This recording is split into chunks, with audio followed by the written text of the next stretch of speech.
Welcome back. Happy New Year to you, Congresswoman. So give us your sense of what you're expecting for the Republicans, the agenda to be going forward. Well, we believe that a lot of the crises that we're facing right now were created with policies under one-party rule. Everything from the anti-energy policies to the lack of border security and the dismantling of what we had in place that stemmed the flow, in addition to the spending that has just worsened inflation.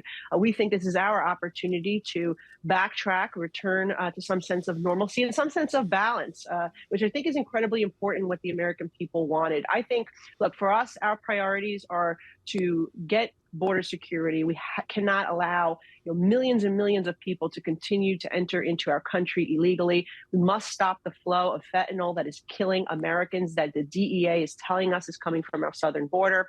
We have to get spending under control. In this omnibus bill, when we went through it, we found a lot of money that was just, we believe, wasteful spending that's unnecessary, money that is being, sent to all sorts of international organizations, money that's being sent overseas on programs that aren't working, they're not meeting their metrics. So all of that, I think, needs to be looked at. And I think one of the biggest things we need to do is really drive American energy production in this country. I'm all for clean energy, but we cannot just dismantle our traditional energy sources. We need to ramp up that production to drive down energy costs for American businesses and for families who are struggling right now, paying for food and paying for heat and hot water and all the other utilities. Congressman, I suspect this is not the way you think of it, but listening to you, you can think about this as playing defense and playing offense. Defense, preventing some spending, for example, that otherwise might get done. You can do that. And offense being dealing affirmatively some issues such as, for example, immigration and border security. That may well require bipartisanship, right? Because the Senate will still be controlled by Democrats. Do you see room for a bipartisan action on immigration? Because I think everyone agrees we got a big problem. Mm-hmm. Yeah, look, it is defense and offense in many ways. As a member of the minority, we fought really hard to stop some of the radical election law changes they wanted to put in place, using taxpayer money to fund campaigns, for example. But, packing the Supreme Court, anti-police measures, we stopped those things by exposing it to the American people and getting them on our side. However, now in the majority, certainly offense, trying to get a lot of stuff done. Our priorities, one of my biggest priorities for New York City to keep us safe, is to pass a measure that would require states to give judges discretion to set bail and hold dangerous criminals. That is one of the reasons why crime is so out of control in New York City, because they've been stripped that discretion by the state legislature.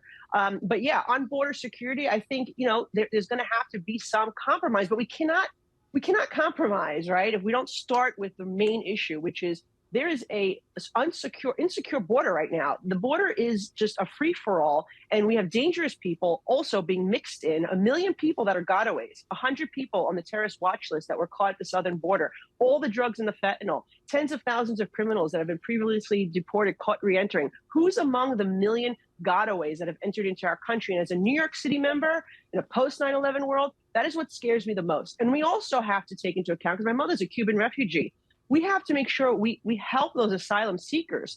But there are 70% of the individuals who do not have legitimate asylum claims. So that needs to be differentiated right now at the border. And individuals who don't have legitimate claims, they need to be turned away. And it's not fair to those who do have legitimate claims, because they're getting caught up in the system and now waiting over a year just to get a court hearing. And that's wrong. So we got to stop what's clogging up the system to begin with.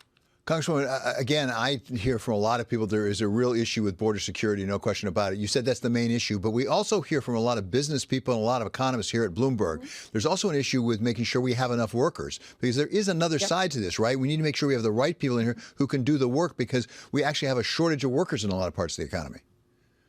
Yeah, and that's what our immigration system really should be based on. People who have family members here who can sponsor them, or employers here that can sponsor them.